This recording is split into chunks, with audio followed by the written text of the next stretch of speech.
Hey, I don't know what you do for a living, but me, I make problems for myself and then I try to solve them.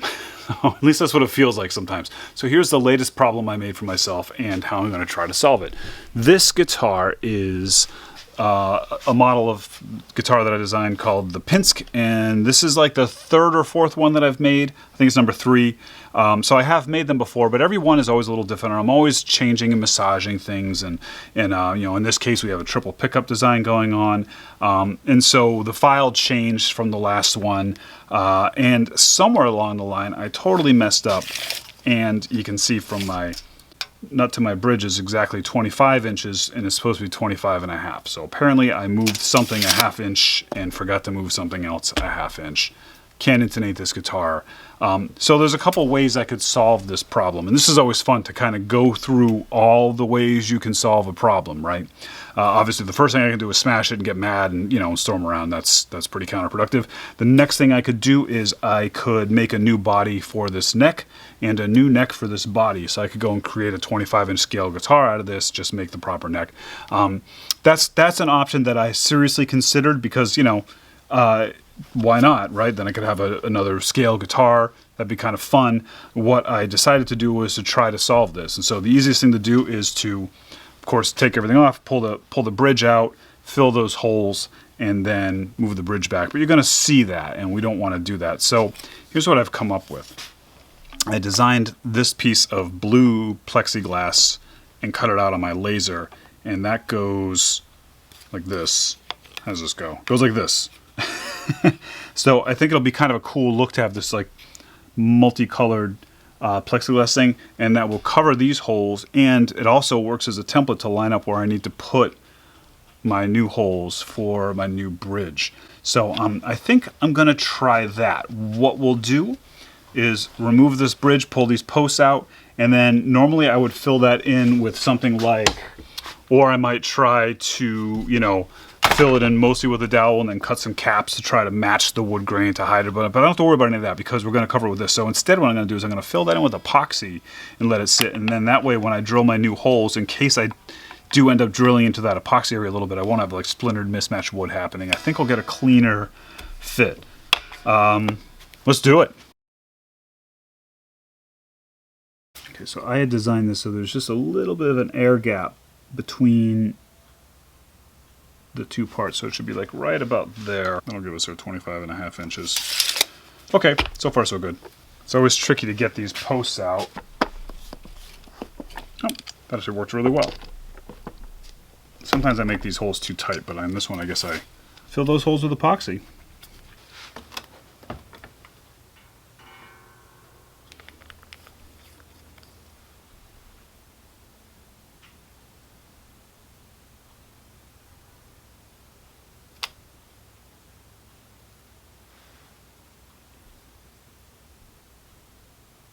In this case, I'd rather have a little bit too little than a little bit too much. Normally, I'd want it to be the other way around. Okay, it's tomorrow, and my epoxy is cured. It did sink in a little bit as I expected, which is fine.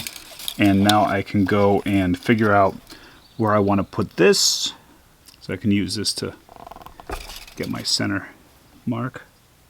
15-30 seconds is a nice tight fit. These holes are just a little bit wider than the hole I need to drill, so I'm going to put this on as a guide. I'm going to push down lightly and hand crank this in reverse to help eliminate tear out.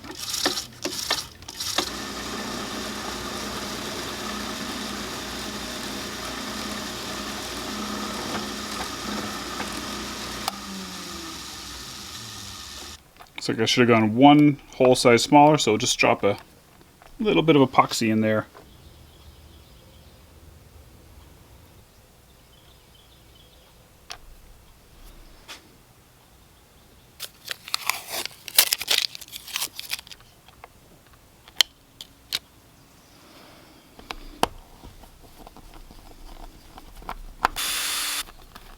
I have this pickup mounted into the body of the guitar. And now that I have these two pick guards, I could actually change that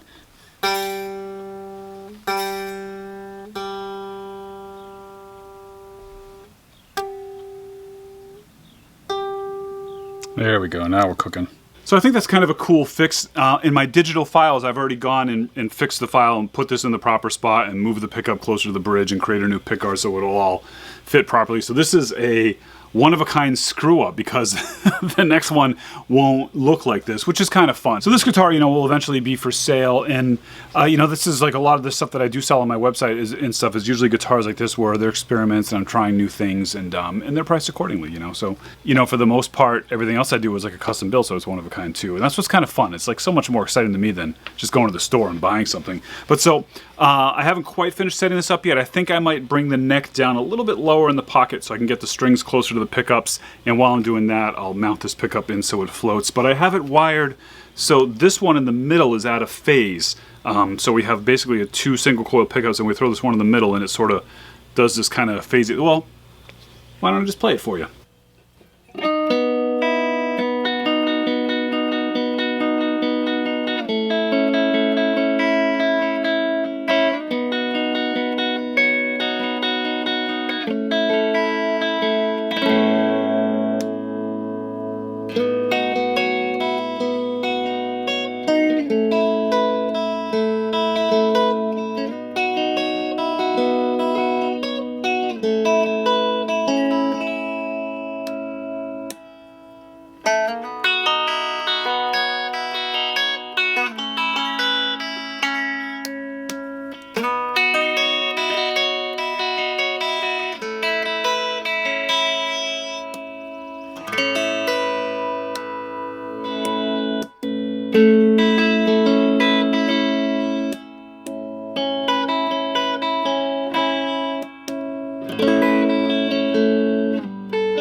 Really mind making mistakes too much. I sure do make a lot of them, and I like to share them, partly because I think it's important to remind everybody that it's okay to make mistakes, but also it sort of like humbles myself. Like I would feel like when I just throw it out into the public circuit like this is like, face your mistakes, own up to it, fess up, and move on, because we all make mistakes, and we all need to learn when we make mistakes to fess up and move on. And now, the other thing about making mistakes is, of course, that there are always learning opportunities embedded in them naturally, and they always say, like, if you're not making mistakes, this means you're not learning. Well, I'd sure like to not learn sometimes, but in this case, it's like, it's a bummer, because it's like, it's not like I learned something new, it's more like a reminder of things that I'd learned in the past that I wasn't adhering to, about, you know, measuring twice, and measuring 3 times, and just double checking everything before you hit the button, before you turn the tool on, which in this case just meant, you know, I messed up a guitar a little bit and created some more work for myself, but you know, it could be potentially dangerous when you're using tools and stuff, so make sure to always remind yourself to check your things. So I guess that's the value in this learning lesson, right? Is that it reminded me that in a way that nobody got hurt. So that's always a good thing, and it's a good day when no one gets hurt. All right, thank you all very much for watching. I hope you enjoyed this. I've got some more pickup stuff coming up. I've got some more guitar stuff coming up, and I've got some more off-topic stuff coming up. So I'll see you soon. Be good.